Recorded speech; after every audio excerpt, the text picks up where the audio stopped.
Good afternoon. It's Saturday, June 20th, and I thought I would do the Sunday School book reading today. The book this day is called The Day God Made Rain. It comes from the Old Testament, and it talks about a time in which God sent rain after it had been really dry. And most of us know that maybe at your house last night we got a little rain at our house, and that was good. So, God made the day God made rain. We got a king and a queen and this funny looking thing. That's called Baal. A wicked man named Ahab was king of Israel. His wife was just as wicked. Her name was Jezebel. They worshiped Baal, an idol, a god they made of wood. They put him on an altar and brought him gifts of food. So people back then worshipped these carved idols. And this is Baal. He looked like a bull, a male cow.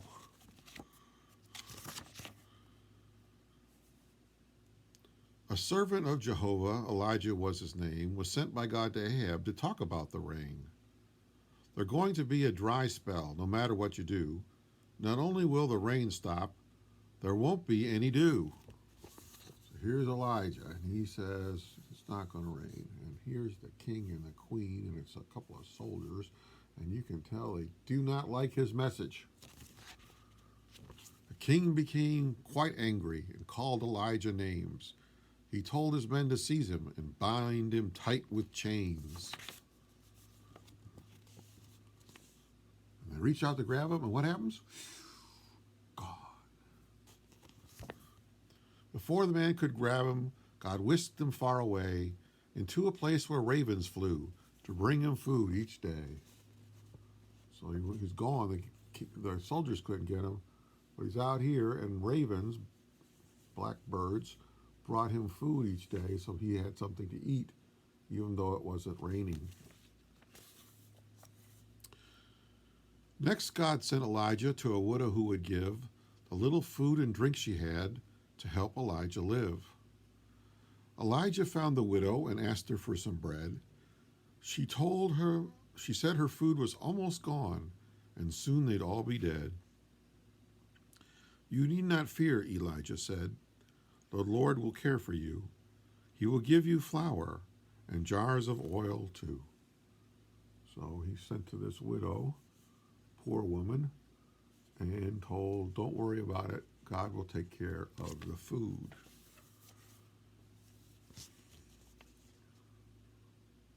Here's the woman, and it's her son, and here's Elijah.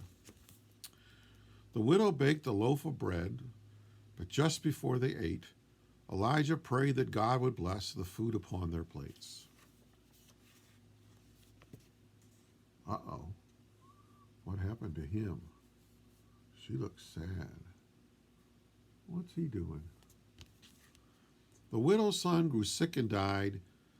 Her heart was torn with pain. Elijah asked the Lord if he would give him life again. The son was soon alive and well. His mother cried with joy. She thanked and praised Jehovah for giving back her boy. So he's not dead, he's alive. And here's Elijah again, of course. But look, there's nothing green. Everything is brown or black or kind of purple. 3 years passed by without a drop of rain from the sky. The ground was brown and lifeless, the lakes and rivers dry. Elijah listened daily to hear what God would say. One day God said, get ready, you will soon be on your way. Go and visit Ahab. Tell him I'll send rain. All the hills and valleys will be fresh and green again.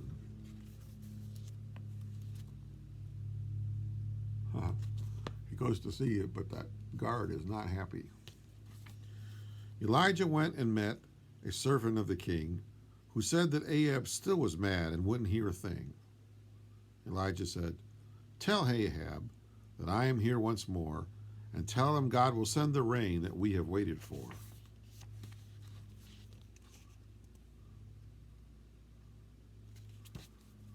When Ahab saw Elijah, he said, "See what you've done.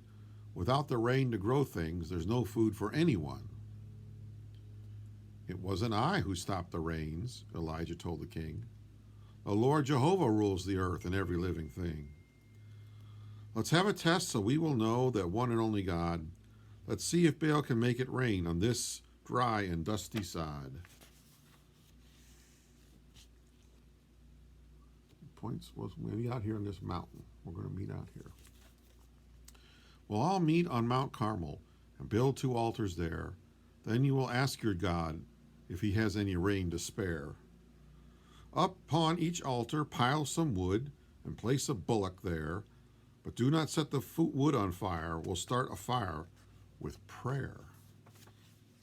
So they go up on the mountain, and here's all a bunch of people building an altar for Baal.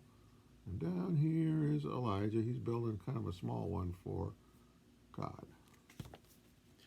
The morning sun rode bright and clear. The work was soon begun. 450 prophets worked beneath the blazing sun. They built an altar there to Baal, an altar made of rocks. And when it was completed, they sacrificed an ox. Elijah worked not far away. He built an altar too. He wasn't worried, not a bit. He knew what God would do.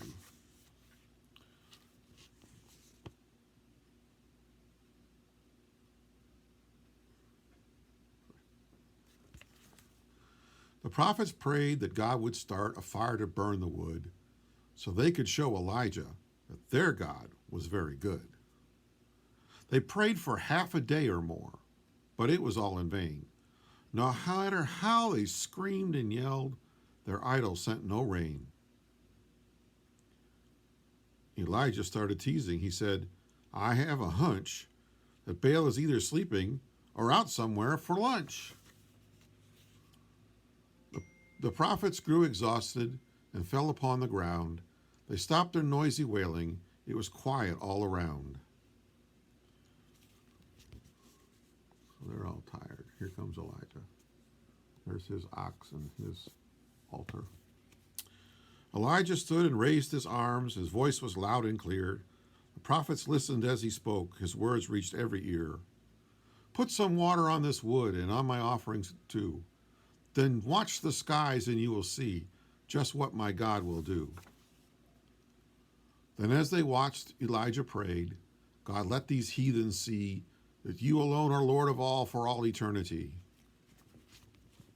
A flash of fire. See it? And it starts to rain.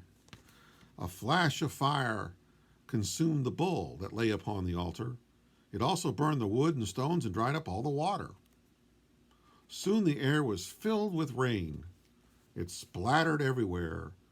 Elijah showed what God would do when we begin in prayer. Remember to pray when you have difficulties.